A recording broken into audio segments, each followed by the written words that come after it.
Wilkinson, Chairman of Aurora Human Relations Commission. Born in the French Quarter of New Orleans, Louisiana, on May 6, 1909, Marie Laveau entered a world full of hate against all those who were of a different skin color. Marie fought for her own rights, and she never let anything or anyone stop her from achieving equality for all. Her humanitarian love drove her lifelong struggle to bring better lives to the underprivileged in the face of economic and racial injustice. Marie Laveau arrived to the city of Aurora in 1927 when she married Charles Wilkinson. In the late 1930s, illness struck Marie. She began to suffer from cancer, a bleeding ulcer, and an unhealthy heart. Before the end came for Marie, she made a pact with God. She promised to help people in need if she was granted the opportunity to raise her daughter. Then, one day she passed out and was pronounced dead. A sheet was placed over her face, but Marie Wilkinson was not ready to leave this earth. She reached up and pulled the sheet off her face. Her mission was just about to begin. During this time, the status of the minorities was horrible. People of different color, race, and culture were treated like subhuman beings. This treatment is evident in the violence on the streets of California.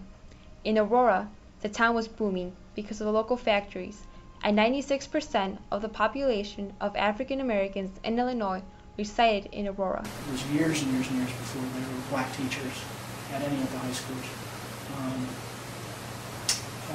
City jobs, political positions. And again, it's not like there was anything that formally said, we can't do this, we won't let you do this. They just never given the opportunities to do it. There was a Swedish restaurant, and I think it was a little Swedish restaurant downtown Aurora.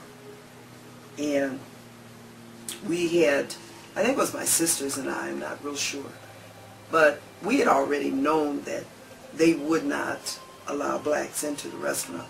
But we went and got our hair done one day, and we were walking downtown Aurora, and we were going to stop at this restaurant. He said, you know, how kids are, I dare you.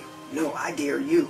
So we did. We went into the restaurant, we sat there, and the lady said, I'm sorry, we do not serve you. We will not serve you. In 1949, Marie Wilkinson stepped into Hart's Drive-In, a sandwich restaurant located on Lake Street in Aurora. The restaurant refused to serve Marie because of the color of her skin. Long before Rosa Parks refused to give up her seat, Marie refused to be treated unjustly. She sued the restaurant, and the case went on to the Illinois Appellate Court, where records show that the judge ruled against Marie on the basis that the restaurant was not liable for its employees' actions. Marie's daughter claims that the case advanced to the Illinois Supreme Court, where Marie won. In 1959, many Hispanic migrant workers came into the city of Aurora. They worked in local factories and train depots. Being migrant workers, they only worked for certain times of the year. The rest of the year was spent struggling to support the family they had brought with them. Their living conditions were atrocious. Their homes were boxcars, where they had no electricity, not a drop of clean water, and they lacked proper clothing. Marie Wilkinson fought for their rights. She convinced the factory owners to provide year-round work for them. Next, proper living conditions had to be arranged. Marie urged the city for proper housing to meet the needs of the growing migrant workers community. Marie also provided the Hispanics with a Spanish-speaking priest who took confessions above a grocery store from 9 in the morning to midnight. In order to have the minorities heard, Marie Wilkinson began the Aurora Human Relations Commission in 1964. She became the first chairperson of the committee, whose purpose was to solve discrimination problems. The committee fought for their rights when people were denied a job or refused service based on their race. African Americans were struggling to be treated as equals. They wanted to have equal opportunity to buy a home and to get out of the slums they were living in. Chicago had enacted a fair housing ordinance, but it was never enforced. Through Martin Luther King Jr. and the Chicago Freedom Movement, they organized rallies that began peaceful, but became violent. They were up against realtors that tried to convince the city to withdraw their support from enforcing fair housing laws. At last, in 1966, Chicago gave its full support to enforce fair housing. Inspired by the accomplishments in Chicago and through the Aurora Human Relations Commission, Marie Wilkinson began the struggle in Aurora for fair housing. The struggle began in 1966, where the protests and rallies resulted in 2 cross burnings in the areas where African Americans lived in. The long battle finally ended on January 16, 1967, when Aurora enacted an open housing ordinance by a 4-to-1 vote. Marie Wilkinson was also chairperson of the Southern Christian Leadership Conference in Illinois. She helped collect a total of $1,600 to pay the bail of the participants in the march from Selma to Montgomery that had taken place on March 21, 1965. Because of her role with the SCLC, Marie Wilkinson and the conference were being accused of having communist affiliation, as printed in the Aurora Beacon News in the issue of April 4, 1965. After the Selma March, Marie Wilkinson received a personal phone call and letter from Martin Luther King Jr. He thanked Marie for the funds she had collected. Marie Wilkinson was getting much attention for all the fights she won to gain equality for all.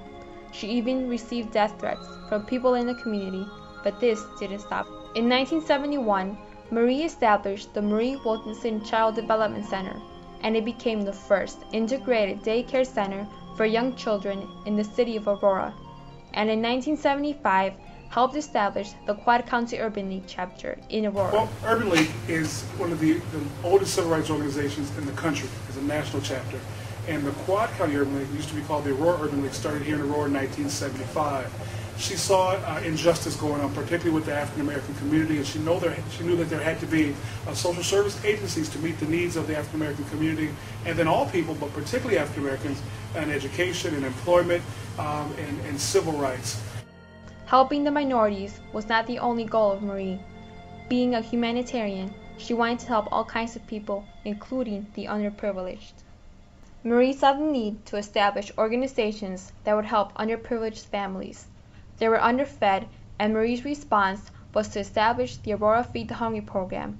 This program provided food for the community at reduced prices. Marie was also involved in establishing the Hassett House. The Hassett House is another charitable organization that offers a food pantry, free meals, and sleeping facilities. In recognition of her outstanding charity work, Marie was honored by receiving the Lumen Christi Award, given to her by the Catholic Church Extension Society in 2001. The Lumen Christi Award recognizes all those individuals who spread the word of God among the poor, the isolated, and the persecuted, expecting nothing in return. The previous recipients of this award include one of Marie's role models, Mother Teresa. Marie is the second woman to receive this award, but she is the first civilian in the world to be awarded the Lumen Christi Award. Marie Wilkinson did so much for the city of Aurora. She fought with the city to give equal opportunity for all through fair housing. She helped the underprivileged community by creating facilities to fit their needs. Marie never backed down from a challenge, risking everything, including her life.